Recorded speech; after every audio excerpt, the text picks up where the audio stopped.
बिस्मिल्लाहिर्रहमानिर्रहीम। अस्सलामुअलैकुम दोस्तों, उम्मीद करती हूँ कि आप खैरियत से होंगे। Welcome back my YouTube channel amazing recipe. तो दोस्तों, आज हम बनाने जा रहे हैं गोलगप्पे। आप इस रेसिपी के साथ गोलगप्पे बनाएंगे, आपके गोलगप्पे क्रिस्पी बनेंगे और 100% फूल के तैयार होंगे। तो चले रेसिपी शुरू करते हैं। बिस्मिल्लाहिर्रहमानिर्रहीम। इसका डो तैयार कर लेते हैं। डो तैयार करने के लिए एक बोल में डाल देंगे 1 कप सूजी।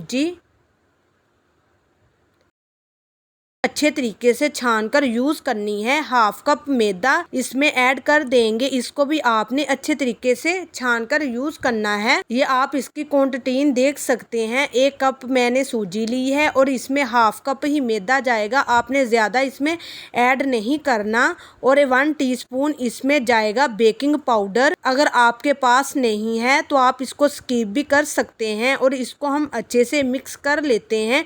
अब हम इसमें नीम गर्म पानी डालेंगे। इसको आपने नीम गर्म पानी के साथ गूंद लेना है। डो तैयार कर लेनी है। जैसे आप रोजाना रूटीन में आटा गूंदते हैं वैसे इसको गूंद लेना है। इस तरह से आपने सख्त ही डो तैयार करनी है। इसको ऊपर से कवर करके 20 मिनट की रेस्ट दे देंगे। डो को रेस्ट दिए हुए 20 मिनट हो चुके हैं। डो हमारी अच्छे से सेट हो गई है। और अब हम काउंटर पर डालेंगे खुश्का और एक पेड़ा ले आएंगे। अब हम इसको बेल लेंगे। बहुत ज़्यादा ब्रीक आप बेल लेंगे, जितना हो सके इसको ब्रीक बेल लेंगे। अब एक ढक्कन की मदद से इससे गोलगप्पे कट कर लेते हैं। अगर आपके पास राउंड कटर है तो उससे भी गोलगप्पे कट कर सकते हैं। आप इसको गोल शेप भी दे सकते हैं, ओवल शेप भी दे सकते हैं। हमने इसको इतना ब्रीक बेलना है जितना आप इसको ब्रीक बेल सकते हैं। इससे ये होगा कि आपके गोलगप्पे बहुत ज़्यादा क्रिस्पी तैयार होंगे। और यहाँ पर देखिए हमने सारे गोलगप्पे बना लिए हैं, ये देख सकते हैं। और अब हम गोलगप्पों को फ्राई करेंगे। गोलगप्पे फ्राई करने के लिए तेल को मीडियम हीट पे रखा हुआ था। इसमें रोटियां डालते जाएंगे। इसके ऊपर चम्मच के साथ तेल डालते जाएंगे ताकि हमारे गोलगप्पे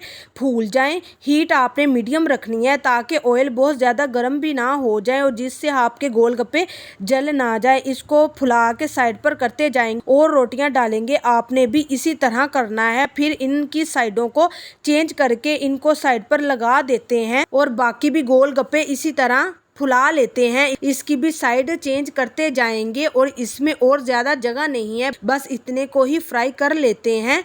प्यारा सा कलर आ चुका है। ये अच्छी तरह से क्रिस्पी भी हो चुके हैं। इनको अब निकाल लेंगे और बाकी भी इसी तरह निकाल लेंगे। तो दोस्तों, हमारे गोलगप्पे हो चुके हैं तैयार। ये आप देख सकते हैं कितने क्रिस्पी बने हैं। बहुत इजी सिंपल रेसिपी है। आप भी जरूर ट्राई कीजिएगा और बताइएगा आपको मेरी ये रेसिपी कैसी लगी। ये देखिए कितने क्रिस्पी बने हैं। तो उम्मीद करती हूँ कि दोस्तों आपको मेरी ये रेसिपी बहुत पसंद आई होगी।